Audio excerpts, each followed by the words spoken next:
এয়া দেখিছে আমি আহি ঐতিহাসিক বাবা থানৰ গেটখন পাইছোঁহি। এতিয়া ইয়াৰ ভিতৰলৈ আমি সোমাই যাম। এইখিনিতে অলপ ৰৈছিলোঁ, গতিকে আহকচোন সোমাই গৈ থাকোঁ। এয়া আমি মোটামুটি পাইছোঁহি। ইয়াতে গাড়ীখন ৰখাই আমি চাৰিওফালে আপোনালোকক দেখুৱাবলৈ চেষ্টা কৰিম।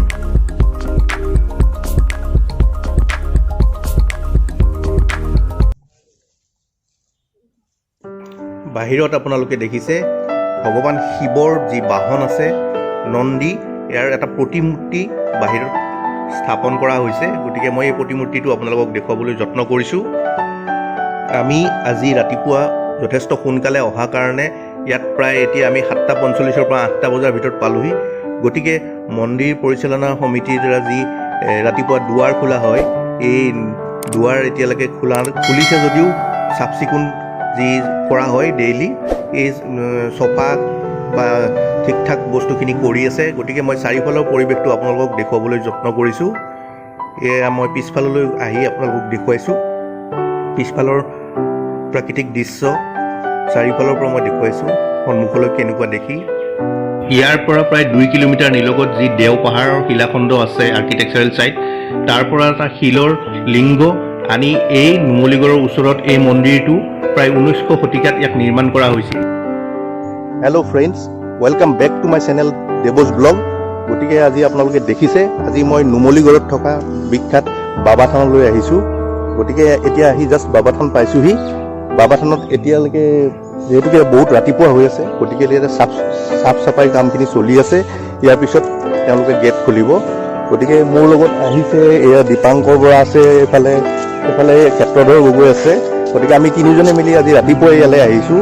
এতিয়াও খোলা নাই, খুলিলে আমি আপোনালোকক দেখুৱাম। এতিয়া দেখিছে এই বাওঁফাললৈ বাবা থানৰ বাওঁফালে এটা নতুনকৈ গণেশ মন্দিৰ বনাইছে।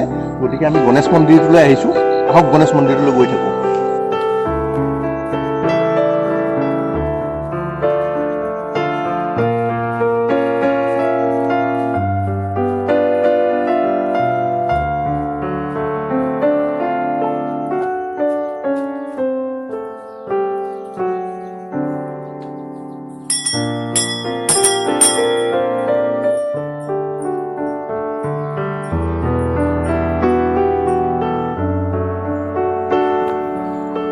এই বাইদেউৰ ওচৰতে আমাৰ বস্তুখিনি লৈ লওঁ।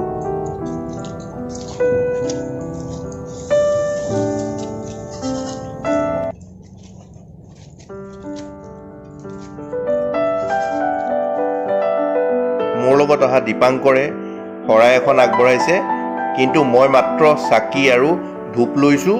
চাকি আৰু ধূপে ইয়াত জ্বলাম। গতিকে আহকচোন এতিয়া ভিতৰত গৈ থাকোঁ।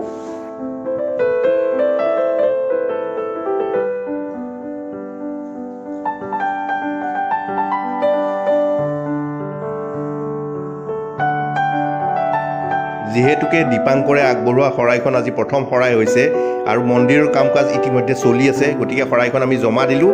আৰু ইয়াত এতিয়া এয়া দেখিছে, এয়া আমি চাকি বন্তিখিনি ইয়াত জ্বলাম আৰু ধূপখিনি জ্বলাই ইয়াত আমি সেৱা কৰিম। তাৰপিছত আপোনালোকক দেখুৱাই আছোঁ।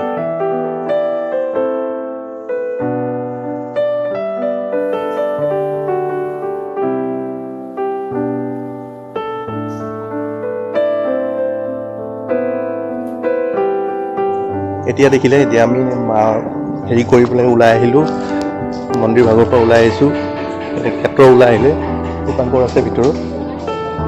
গতিকে আজিৰ ভিডিঅ'টো ইমানতে সামৰিছোঁ। থেংক ইউ, ধন্যবাদ।